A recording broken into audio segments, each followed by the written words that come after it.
ഒരു ഗ്യാപ്പ് കിട്ടുമായിരുന്നെങ്കിൽ ഇറങ്ങി ഓടാമായിരുന്നു എന്ന് ചിന്തിക്കുന്നുണ്ടായിരിക്കാം ബി.ജെ.പി. സംസ്ഥാന പ്രസിഡന്റും എം.എൽ.എയുമായ രാജീവ് ചന്ദ്രശേഖറും മറ്റൊരു ബി.ജെ.പി. എം.എൽ.എയുമായ വി. മുരളീധരനും. സഭയിൽ ഇതുപോലെ ബി.ജെ.പിയെ ആരും വാരി അലക്കിയിട്ടുണ്ടാകില്ല. നീറ്റ് പരീക്ഷ ചോദ്യപേപ്പർ തട്ടിപ്പ് മുതൽ മുരളീധരന്റെ മിഠായി വിതരണം വരെ ചർച്ചയാക്കിയ സന്ദീപ് വാര്യർ തന്റെ പഴയ സഹപ്രവർത്തകരാണെന്ന ബോധ്യമില്ലാതെയാണ് പെരുമാറിയത്. ശബരിമല വിഷയത്തിൽ വലിയ വിഷമം അനുഭവിക്കുന്ന ബി.ജെ.പി. സംസ്ഥാന അധ്യക്ഷനോട് പ്രധാനമന്ത്രി നരേന്ദ്രമോദി ഗുജറാത്തി ഭാഷയിൽ സ്വാമിയെ ശരണമയ്യപ്പ എന്ന് വിളിച്ചിട്ട് പോയതല്ലാതെ എന്ത് ചെയ്തു എന്ന് ചോദിക്കുന്നുണ്ട്. ബി.ജെ.പിയുടെ അയ്യപ്പ സ്നേഹമെല്ലാം വെറും വ്യാജമാണെന്ന് പറഞ്ഞു വയ്ക്കുന്നുണ്ട് സന്ദീപ് വാര്യർ. നീറ്റ് പരീക്ഷാ ക്രമക്കേടുമായി ബന്ധപ്പെട്ട് ലക്ഷക്കണക്കിന് വിദ്യാർത്ഥികളുടെ ഭാവി ചോദ്യചിഹ്നമായി നിൽക്കുമ്പോൾ അതിനെക്കുറിച്ച് കേന്ദ്ര വിദ്യാഭ്യാസ മന്ത്രിക്ക് ഒരു ആകുലത പോലും ഇല്ല എന്ന കാര്യം ചൂണ്ടിക്കാണിക്കുന്ന സന്ദീപ് വാര്യർ മന്ത്രി രാജിവയ്ക്കണമെന്നും ഇക്കാര്യം ബി.ജെ.പി. സംസ്ഥാന പ്രസിഡന്റ് നേരിട്ട് ഫോണിൽ വിളിച്ച മന്ത്രിയെ അറിയിക്കണമെന്നും പറയുന്നുണ്ട് തൃക്കരിപ്പൂർ എം.എൽ.എ. മിഠായി വിഷയത്തിൽ കണക്കിന് കൊടുക്കുന്നുണ്ട്. എം.എൽ.എ. ആകുന്നതിനു മുൻപ് 5 പൈസയുടെ ചായ പോലും ഒരാൾക്കും വാങ്ങി നൽകാത്ത വി. മുരളീധരൻ മിഠായി വാങ്ങി നൽകിയെന്ന് കേട്ടപ്പോൾ വലിയ അത്ഭുതം തോന്നിയെന്നായിരുന്നു സന്ദീപിന്റെ കമന്റ്. എന്തായാലും സന്ദീപിന്റെ തകർപ്പൻ പ്രസംഗത്തിന്റെ ദൃശ്യങ്ങളിലേക്ക് പോകാം. പ്രമേയത്തെ അനുകൂലിച്ചും ഞാനിവിടെ സംസാരിക്കുകയാണ്. സർ, ഞാൻ ആദ്യമായി എന്നെ തെരഞ്ഞെടുത്ത് ഈ നിയമസഭയിലേക്ക് അയച്ച തൃക്കരിപ്പൂരിലെ ജനങ്ങളോടുള്ള എൻ്റെ അഗൈതവുമായിട്ടുള്ള നന്ദി രേഖപ്പെടുത്താൻ ഈ അവസരം ഉപയോഗിക്കുകയാണ്. സഖാവ് EMS മുതൽ സഖാവ് E.K. നായനാർ വരെയുള്ള ഒട്ടേറെ ശീർഷരായിട്ടുള്ള കമ്മ്യൂണിസ്റ്റ് നേതാക്കൾ വിജയിച്ചു പോന്നിട്ടുള്ള, ചരിത്രത്തിൽ ഇന്നേ വരെ ഇടതുപക്ഷ ജനാധിപത്യ മുന്നണി മാത്രം വിജയിച്ചു പോന്ന ഒരു നിയോജകമണ്ഡലത്തിൽ നിന്ന് ചരിത്രത്തിൽ ആദ്യമായി UDF-ന്റെ ഒരു MLA ആയി നിയമസഭയ്ക്കകത്തേക്ക് വരാൻ പ്രവേശിക്കാൻ സാധിച്ചതിലുള്ള അതിയായ സന്തോഷം രേഖപ്പെടുത്താൻ ഞാൻ ആഗ്രഹിക്കുകയാണ്. അതോടൊപ്പം ഇന്ത്യൻ നാഷണൽ കോൺഗ്രസിന്റെ ഭാഗമായി കഴിഞ്ഞ 2 വർഷക്കാലമായി പ്രവർത്തിച്ചുകൊണ്ടിരിക്കുന്ന എനിക്ക് ഞാനൊരു ക്രിസ്റ്റൽ ക്ലിയർ ആണെന്ന് സർട്ടിഫിക്കറ്റ് നൽകി എന്നെ ഈ പാർട്ടിയിലേക്ക് പറഞ്ഞയച്ച CPM-ന്റെ സമുന്നതരായിട്ടുള്ള നേതാക്കൾക്കും എന്റെ നന്ദി രേഖപ്പെടുത്താൻ ഞാൻ ഈ അവസരം ഉപയോഗിക്കുകയാണ്.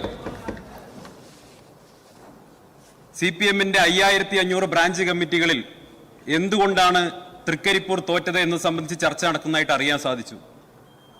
വല്ലാതെ ചർച്ച നടത്തി വിഷമിക്കേണ്ട കാര്യമൊന്നുമില്ല.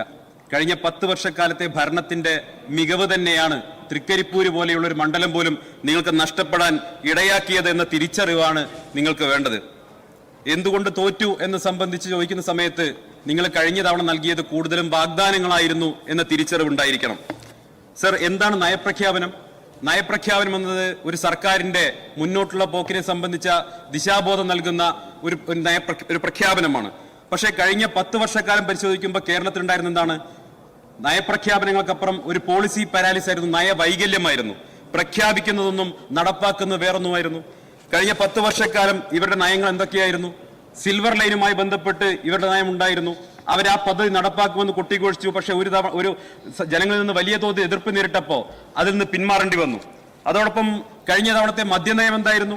കേരളത്തിലെ പ്രശസ്തയായിട്ടുള്ള ഒരു സിനിമാ നടി വന്ന് അന്തരിച്ചുപോയി, ഞാൻ ഏറെ ബഹുമാനിക്കുന്നവരാണ്, അവർ വന്ന് UDF സർക്കാരിനെ വലിയ വിമർശിച്ചിരുന്നു. മദ്യം ഘട്ടം ഘട്ടമായി കുറയ്ക്കുകയാണ് ഇടതുപക്ഷത്തിന്റെ നയമെന്ന് പറഞ്ഞതിന് ശേഷം 1000-ഓളം ബാറുകളാണ് സർ കഴിഞ്ഞ 5-10 വർഷക്കാലത്തിനുള്ളിൽ കേരളത്തിൽ പ്രവർത്തനം ആരംഭിച്ചത്. കേരളത്തിൽ മുഴുവൻ മദ്യം ഇഷ്ടം പോലെ കിട്ടുന്ന അവസ്ഥയിലേക്ക് ഇവരെത്തിച്ചു. അതുപോലെ തന്നെ ബ്രൂവറീസുമായി ബന്ധപ്പെട്ട് സർക്കാരിന്റെ നയത്തിന് വിരുദ്ധമായിട്ടല്ലേ സർ മലമ്പുഴയിൽ പുതിയ മദ്യനിർമ്മാണ കമ്പനിക്ക് തുടക്കം കുറിക്കാൻ വേണ്ടി പരിശ്രമം ഉണ്ടായതും വലിയ എതിർപ്പുണ്ടായതും? ഇവിടെ വ്യവസായ നയത്തെക്കുറിച്ച്, ഈസ് ഓഫ് ഡൂയിങ് ബിസിനസിനെ കുറിച്ചൊക്കെ ഒരു വാചാലരായിരുന്നു. പക്ഷേ കഴിഞ്ഞ 10 വർഷക്കാലത്തിനിടയ്ക്കാണ് ഒരു സംരംഭകൻ ആത്മഹത്യ ചെയ്യേണ്ട ഗതികേട് ഇവരുണ്ടാക്കിയത്. ഇവിടുത്തെ പ്രധാനപ്പെട്ട വ്യവസായ സ്ഥാപനങ്ങൾ മറ്റ് സംസ്ഥാനങ്ങളിലേക്ക് പറിച്ചു നടപ്പെടുന്ന സാഹചര്യം ഉണ്ടായത്. അപ്പോൾ പറയുന്ന നയമൊന്നും നടപ്പിലാക്കുന്ന നയം മറ്റൊന്നുമായി പോയതാണ് നിങ്ങളുടെ പരാജയത്തിന് ഏറ്റവും പ്രധാനപ്പെട്ട കാരണം. അതുപോലെ തന്നെയാണ് സർ കടമെടുപ്പ്, അതുപോലെ ധന നയത്തിലെ പരാജയം. വലിയ തോതിലുള്ള കടമെടുപ്പും നിത്യനിദാന ചെലവുകൾക്ക് പോലും കടമെടുക്കേണ്ട സാഹചര്യത്തിലേക്ക് ഈ കേരളം മാറിപ്പോയത് കഴിഞ്ഞ 10 വർഷക്കാലത്തിലായിരുന്നു. ആ നയവൈകല്യമാണ് നിങ്ങളെ പരാജയപ്പെടുത്തിയിട്ടുള്ളത്. അതോടൊപ്പം തന്നെയാണ് പോലീസുമായി ബന്ധപ്പെട്ട, ആഭ്യന്തര വകുപ്പുമായി ബന്ധപ്പെട്ടത്. നിങ്ങളുടെ നയം എന്തായിരുന്നു? അന്നത്തെ മുഖ്യമന്ത്രിയും ഇന്നത്തെ പ്രതിപക്ഷ നേതാവുമായിട്ടുള്ള ശ്രീ പിണറായി വിജയൻ പ്രഖ്യാപിച്ചല്ലോ, UAPA അമെന്റ്മെന്റ് ആക്ട് കേരളത്തിൽ നടപ്പാക്കില്ല എന്ന് പ്രഖ്യാപിച്ച് നാക്ക് വായിലേക്ക് ഇടുന്നതിന് മുമ്പല്ലേ 2 സഖാക്കളെ അതേ നിയമത്തിന്റെ പേരിൽ പിടിച്ച് അകത്തിട്ടത്? അക്കാലത്ത് ഞാനും ഗോവിന്ദൻ മാഷും ഒരു ചാനൽ ചർച്ചയിൽ പങ്കെടുത്ത് ഞാൻ ഗോവിന്ദൻ മാഷ് വെച്ചു, അല്ല മാഷേ, നിങ്ങൾ ഈ നരേന്ദ്രമോദി സർക്കാരിന്റെ UAPA അമെന്റ്മെന്റ് ആക്ട് ഇവിടെ നടപ്പാക്കില്ല എന്ന് പറഞ്ഞിട്ട് എങ്ങനെ നടപ്പാക്കി എന്ന് വെച്ചാൽ മൂപ്പർ എന്നോട് പറഞ്ഞു, അത് ഈ ഭരണവും ഭരണകൂടവും വ്യത്യസ്തമാണെന്ന് പറഞ്ഞു. എനിക്കിതുവരെ തിരിഞ്ഞിട്ടില്ല എന്താണ്. അത് അവരുടെ പാർട്ടിക്കാർ കൂടി തിരിയാത്തത് കൊണ്ടാണ് ഇത്തവണ തളിപ്പറമ്പിലടക്കം അവർക്ക് തോൽക്കേണ്ടി വന്നത് എന്ന് പറയാൻ ഞാൻ ആഗ്രഹിക്കുകയാണ്.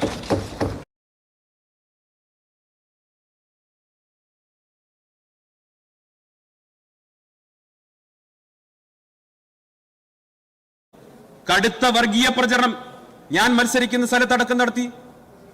എന്താ പറഞ്ഞത്? ന്യൂനപക്ഷ ഏകീകരണം ഉണ്ടായി, മുസ്ലിം ഏകീകരണം ഉണ്ടായി എന്നാ പറഞ്ഞത്. സർ, ഞാൻ തോൽപ്പിച്ച സ്ഥാനാർത്ഥിയുടെ പേര് VPP മുസ്തഫ എന്നാണ്. അവിടുത്തെ Muslim community Sandeep Warrier quote ചെയ്തിട്ടുണ്ടെങ്കിൽ അതെങ്ങനെയാണ് സർ മതവർഗീയതയാവുന്നത്? എന്റെ പ്രിയ സുഹൃത്ത് ജോയ് ഇവിടെ ഇരിക്കുന്നുണ്ട്.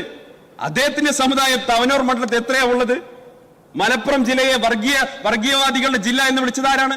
നിങ്ങളല്ലേ മലപ്പുറം ജില്ലയെ ഇതുപോലെ ആക്ഷേപിച്ചത്? അവിടെ ജോയ് എങ്ങനെ ജയിച്ചു?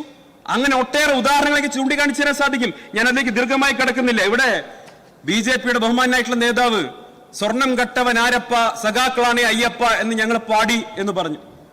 ഞാൻ അദ്ദേഹത്തോട് ചോദിക്കാൻ ആഗ്രഹിക്കുകയാണ്. എനിക്ക് അങ്ങയോട് എല്ലാ ബഹുമാനവും ഉണ്ട്. അവിടെ 3 അംഗങ്ങൾ BJPയുടെ ഇരിക്കുന്നുണ്ട്. ഇവിടെ സ്വർണ്ണക്കൊള്ള നടന്ന കാലഘട്ടത്തിൽ നിങ്ങൾ മൗനത്തിന്റെ വാൽമീകത്തിൽ ഒളിച്ചിരിക്കുകയായിരുന്നില്ലേ? 10 ദിവസം ആ സ്വർണ്ണക്കള്ളക്കെതിരെ പ്രതിഷേധത്തിന്റെ പേരിൽ ജയിലിൽ കിടന്നിട്ടാണ് UDFന്റെ അംഗമായിട്ട് ഞാൻ ഈ നിയമസഭയിൽ എത്തിയിട്ടുള്ളത്. നിങ്ങൾ എവിടെയായിരുന്നു? കോൺഗ്രസിന് നേട്ടമുണ്ടാകും എന്ന് വിലയിരുത്തി സ്വർണ്ണക്കൊള്ളക്കെതിരെ വായ തുറക്കാൻ പോലും BJP തയ്യാറായില്ല. നിങ്ങൾ മനസ്സിലാക്കണം. എന്റെ കയ്യിലുള്ളത് 2019 BJPയുടെ പ്രകടന പത്രികയാണ്, സങ്കല്പ് പത്ര. അവിടെ ഇരിക്കുന്ന BJP അംഗങ്ങൾക്ക് പലർക്കും അറിയുന്ന കാര്യമാണ്. അതിൽ ശബരിമലയെ കുറിച്ച് പറയുന്നുണ്ട്. We will endeavor to secure constitutional protection on issues related to faith and belief എന്ന് ശബരിമലയെ കുറിച്ച് 36-ാം പേജിൽ പറയുന്നു. 2019 പത്തനംതിട്ടയിൽ വന്ന് ബഹുമാനപ്പെട്ട പ്രധാനമന്ത്രി ഗുജറാത്തിയിൽ സ്വാമിയെ ശരണമയ്യപ്പ എന്ന് വിളിച്ചു പോയതല്ലാതെ ഞാൻ ചോദിക്കട്ടെ, എന്തേ നിങ്ങൾ ഭരണഘടനയിൽ പരിഷ്കാരം കൊണ്ടുവന്ന് ശബരിമലയെ സംരക്ഷിക്കാൻ ശ്രമിച്ചില്ല? എന്നോട് അതിന്റെ ന്യായീകരണം പറയണ്ട. നിങ്ങൾ ബഹുമാനായിട്ടുള്ള NSS ജനറൽ സെക്രട്ടറി ഒന്ന് ബോധ്യപ്പെടുത്താൻ മതി. അദ്ദേഹം പറയുന്നുണ്ടോ? NSS പറയുന്നുണ്ടല്ലോ, നിങ്ങൾ കൊടുത്ത വാഗ്ദാനം പാലിച്ചില്ല. ശബരിമല എന്നത് BJPയുടെ പൊളിറ്റിക്കൽ ടൂൾ മാത്രമാണ്. ശബരിമല എന്നത് BJPയുടെ എക്കാലത്തെ വലിയ പൊളിറ്റിക്കൽ ടൂൾ മാത്രമാണ്. നിങ്ങൾക്ക് അയ്യപ്പനിലോ ശബരിമലയിലോ ഒരു വിശ്വാസമില്ല. സർ, ഒരു കാര്യം കൂടി പറയാൻ ആഗ്രഹിക്കുകയാണ്. ഇവിടെ ബഹുമാനപ്പെട്ട CPMന്റെ അംഗങ്ങള് ഇന്നെന്തോ ഡീലാണെന്ന് പറഞ്ഞു. ഞങ്ങൾ തമ്മിൽ എന്തോ ഡീൽ, BJPയും UDFും ഡീലാന്നാ പറയുന്നത്. എന്ത് ഡീല്? ഞാൻ ഒരു കാര്യം പറയാം. UDF സർക്കാർ ഒരു കാലത്തും BJPയുമായി ഡീൽ ഉണ്ടാക്കാൻ ഒരു പാലവും പണിയില്ല എന്ന ഉറപ്പ് ഈ കേരളത്തിലെ ജനങ്ങൾക്കുണ്ട്.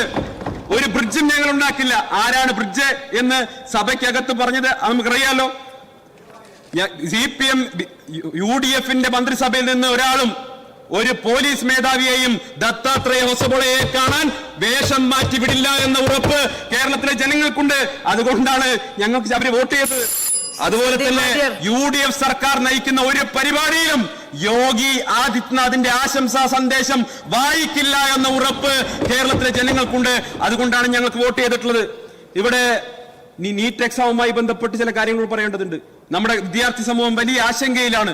ബഹുമാനപ്പെട്ട കഴക്കൂട്ടം അംഗത്തെ വിളിച്ച് ആശംസ അർപ്പിക്കാൻ മനസ്സ് കാണിച്ചിട്ടുള്ള നമ്മുടെ കേന്ദ്രത്തിലെ വിദ്യാഭ്യാസ വകുപ്പ് കൈകാര്യം ചെയ്യുന്ന മന്ത്രി പക്ഷേ നീറ്റിന്റെ എക്സാമിൽ വിഷമം അനുഭവിച്ചിട്ടില്ല. അവിടുത്തെ ആത്മഹത്യ ചെയ്യപ്പെട്ട കുടുംബാംഗങ്ങളെ ഒന്ന് വിളിക്കാൻ പോലും മനസ്സ് കാണിച്ചിട്ടില്ല. പക്ഷേ ധർമ്മേന്ദ്രജി കഴക്കൂട്ടം അംഗത്തെ വിളിച്ച് ആശംസ അർപ്പിക്കുന്നത് നമ്മൾ കേട്ടു. ദയവ് ചെയ്ത് കഴക്കൂട്ടം അംഗം ഒന്ന് വിളിച്ച് പറയണം ധർമ്മേന്ദ്രജിയോട്, ഈ പണി പറ്റില്ലെങ്കിൽ ഒന്ന് ഇറങ്ങിപ്പോണം. ഇതാണ് ഈ രാജ്യത്തെ ജനങ്ങൾ ആവശ്യപ്പെടുന്നത്, കുട്ടികൾ ആഗ്രഹിക്കുന്നത്. എന്തായാലും കഴക്കൂട്ടം അംഗം കുട്ടികൾക്ക് മിഠായി വാങ്ങി ഇങ്ങനെ മേശപ്പുറത്ത് വെതറി കൊടുക്കുന്നത് കണ്ടു. സന്തോഷം.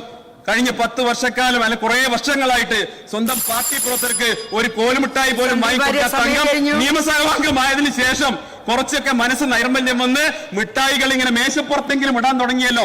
അത് തന്നെ നല്ല മാറ്റമായി ഞാൻ കരുതിയാണ്, ജനാധിപത്യത്തിന്റെ സൗന്ദര്യമായി കരുതുകയാണ് എന്ന് മാത്രം പറഞ്ഞുകൊണ്ട് ഈ സർക്കാരിന്റെ നയപ്രഖ്യാപനത്തെ പൂർണ്ണമായും പിന്തുണച്ചുകൊണ്ട് എന്റെ വാക്കുകൾ ഉപസംഹരിക്കുന്നു.